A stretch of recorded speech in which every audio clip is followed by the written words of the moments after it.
चिंटू चिड़ा की पत्नी टूनी ने एक दिन पहले ही एक चिड़िया को जन्म दिया था, जिसे जितनी बार वो देखता उसका सर भारी हो जाता। अपनी चिंता वो अपनी टूनी से नहीं छुपा सका और गुस्से से बोला, चार बच्चे पहले से ही हैं और अभी आ गई। मैं ठहरा मामूली दिहाड़ी मजदूर, कैसे पालूंगा इतने सारे बच्चों को।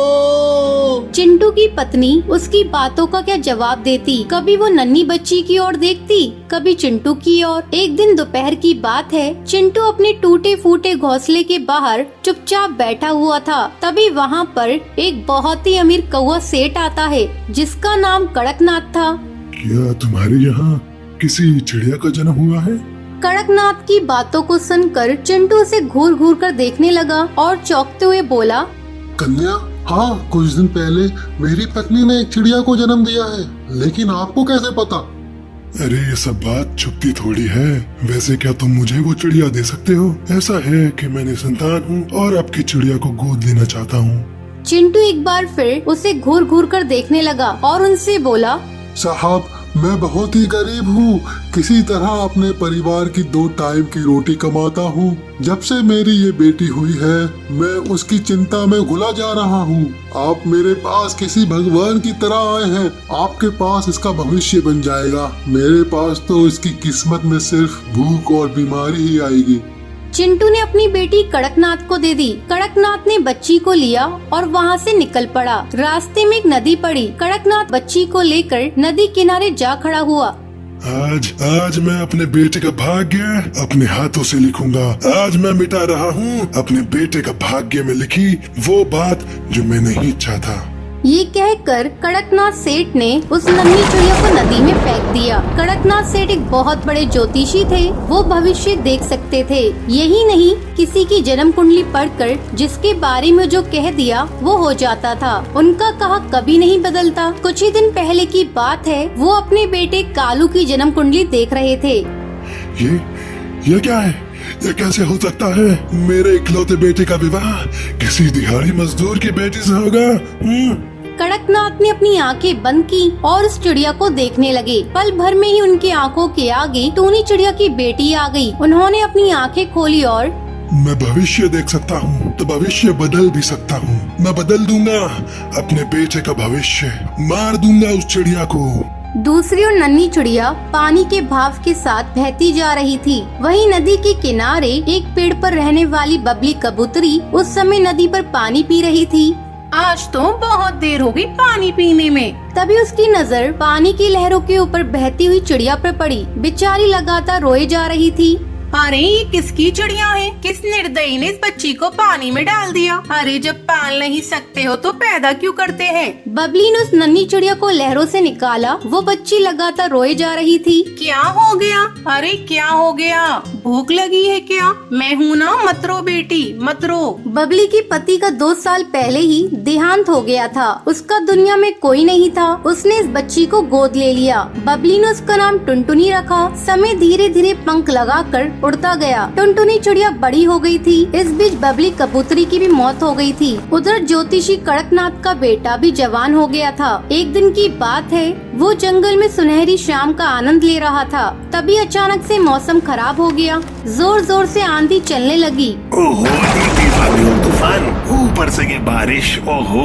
तभी बारिश और तेज हो जाती है और तेज हवाओं के साथ कालू कौवा नदी में गिर जाता है। कुछ देर तक वो पानी में हाथ पैर मारता रहा, फिर थककर वो बेहोश हो गया और लहरों के साथ बहने लगा। उधर दूसरी ओर टुनटुनी नदी में पानी पीने आई थी, लेकिन तेज तूफान और बारिश के कारण वापस लौटने की सोच रही थी। तभी उसे कालू कौवा पानी में बहता हुआ दिखाई दिया। अरे ये कौन है? कौन बहता हुआ आ रहा है नदी के भाव के साथ? टुनटुनी तुरंत पानी से उसे बचाने के लिए उड़ जाती है और लहरों से लड़कर उसकी जिंदगी बचा लेती है। कालू को जब होश आया तो उसने खुद को टुनटुनी के घर में पाया। मैं कहाँ हूँ? आप कौन है? तब टुनटुनी ने कालू को सब बातें बताई। ये सब बातें सुनकर कालू का दिल टुनटुनी के लिए प्यार से भर गया और उसने अपने प्यार का इजहार भी उसी समय कर दिया। टुनटुनी ने भी उसके प्यार को स्वीकार कर लिया। कुछ दिन बाद उन दोनों ने शादी कर ली। शादी के बाद कालू कौवा टुनटुनी को लेकर अपने घर पहुंचा और अपने पिता को सारी बातें बताई।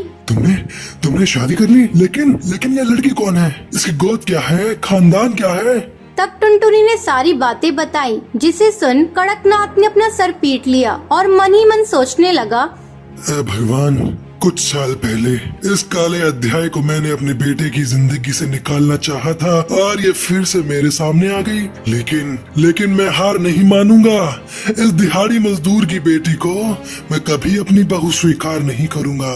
कुछ दिनों के बाद कालू कौआ अनाज लाने के लिए दूसरे जंगल गया हुआ था, तो कड़कनाथ ने टुनटुनी को अपने पास बुलाया और उसे बहुत ही चिंतित स्वर में कहा, मैं तुमसे कुछ मांगना चाहता हूँ बेटी, अपने लिए नहीं, अपने बेटे के लिए, उसके जीवन के लिए। बोलो क्या तुम वो मुझे दोगी या इनकार करके मेरे बेटे की जिंदगी को खतरे में डाल दोगी? ये सब आप क्या कह रहे हैं पिताजी? मेरी तो कुछ भी समझ नहीं आ रहा है। देखो, मैं कहना तो नहीं चाह रहा था, लेकिन तुमसे नहीं कहा तो बड़ी मुसीबत आ जाएगी। तुम्हें तो पता है मैं ज्योतिषी हूँ। मैंने अपने पुत्र की और तुम्हारी कुंडली देखी है, उसमें साफ साफ लिखा है कि अगर तुम दोनों साथ रहे तो मेरे पुत्र की मृत्यु हो जाएगी। ये आप क्या कह रहे हैं? मैं सही कह रहा हूँ बेटी, हम उसकी मृत्यु को रोक सकते हैं अगर तुम उसे छोड़कर हमेशा के लिए कहीं चली जाओ तो। पति की खातिर टुनटुनी अपना घर और जंगल छोड़कर दूसरे जंगल चली गई। कई दिन तक वो भूखी प्यासी इधर उधर भटकती रही। एक दिन वो नदी किनारे बेहोश होकर गिर पड़ी। जब उसे होश आया तो उसके सामने भुल्ला नाम का एक बुढ़ा सपेरा बैठा था। वो सांप का खेल दिखाकर अपना पेट पालता था। तुम कौन हो बेटी और कहाँ से आई हो? तब टुनटुनी ने उसे सारी बातें बताई। टुनटुनी की बात सुनकर भुल्ला उससे बोला, बेटी, जो भाग्य में लिखा होता है उसे कौन बदल सकता है? यही तुम्हारे भाग्य में लिखा था तो उसे तुम कैसे बदल सकती हो?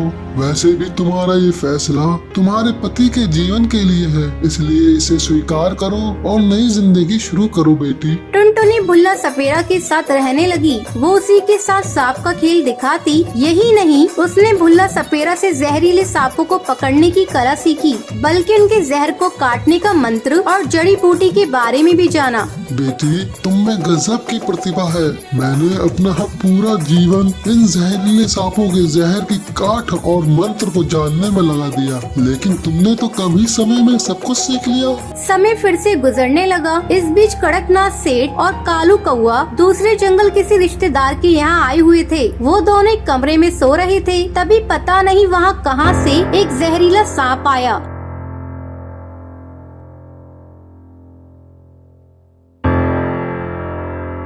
और उसने कालू कौवे को काट लिया। कालू दर्द से करा उठा। पिताजी मुझे सांप ने काट लिया है। ये बोलते हुए कालू के मुंह से झाग निकलने लगे और वो बेहोश हो गया। कड़कनाथ ने जब अपने बेटे की स्थिति देखी तो उसका दिल जोर जोर से धड़कने लगा। उसने आसपास के पक्षियों से मदद की गुहार लगाई। तभी किसी ने उसे सांप का जहर उतारने वाले के पास जाने को कहा। तब कड़कनाथ ने पूछा, कहाँ मिलेगा? यहाँ पे कुछ ही दूरी पर सपेरों की बस्ती है। वहीं पर भुल्ला नाम का एक सपेरा रहता है। कहते हैं उसके पास दुनिया के जहरीले से जहरीले सांपों की काट है। हमें कालू कौवे को उसी के पास लेकर जाना चाहिए। वो सभी भुल्ला चील के घर पहुँचे। भुल्ला को उसने सारी बातें बताई। तब भुल्ला ने कहा, देखिए, मैं अब बहुत बुरा हो गया हूँ। अब मैं आपकी मदद करने में असमर्थ हूँ। हाँ, लेकिन मेरी बेटी आपकी मदद कर सकती है। उसके बाद उसने टुनटुनी को आवाज दी। टुनटुनी को देखते ही कड़कनाथ सेठ की आंखें फटी की फटी रह गईं। उसने लाचार निगाहों से उसकी ओर देखा। टुनटुनी अपने ससुर को पहचान गई। वो तुरंत जंगल से जड़ी बूटी लेकर आई और उसका लेप अपने पति कालू को लगाया, जिसके बाद उसकी जान बच गई। जैसे ही कालू को होश आया तो उसने अपने सामने टुनटुनी को देखा। टुनटुनी, तुम जिंदा हो? लेकिन पिताजी ने तो कहा था कि तुम्हें कोई जंगली जानवर उठाकर ले गया था। ये बात सुनकर टुनटुनी ने अपने ससुर की ओर देखा तो कड़कनाथ ने हाथ जोड़कर उससे कहा, मुझे माफ कर दो बेटी, मैं तुम दोनों का गुनहगार हूँ, खासकर टुनटुनी का। मैंने भाग्य के लिखे को बदलना चाहा, लेकिन हार गया। मुझे माफ कर दो टुनटुनी, मुझे माफ कर दो। उसके बाद कड़कनाथ ने सारी कहानी उन दोनों को बताई, जिसे सुनकर कालू को अपने पिता से नफरत हो गई। तब टुनटुनी ने कालू को अपने पिता को माफ करने को कहा। उसके बाद वो सभी खुशी खुशी रहने लगते हैं। तो ये थी आज की कहानी। दोस्तों, आज के लकी विनर्स के नाम ये रहे आपकी स्क्रीन पर। आज का सवाल ये है, बुड्ढे सपेरे का नाम क्या था? अगर आपको पता है तो आप हमें कमेंट करके जरूर बताएं। लकी विनर के नाम कल की वीडियो में दिखाए जाएंगे। अगर आपको ये वीडियो पसंद आई हो तो इसे लाइक और ऐसी कहानियाँ देखने के लिए मेरे चैनल को सब्सक्राइब करना ना भूलें।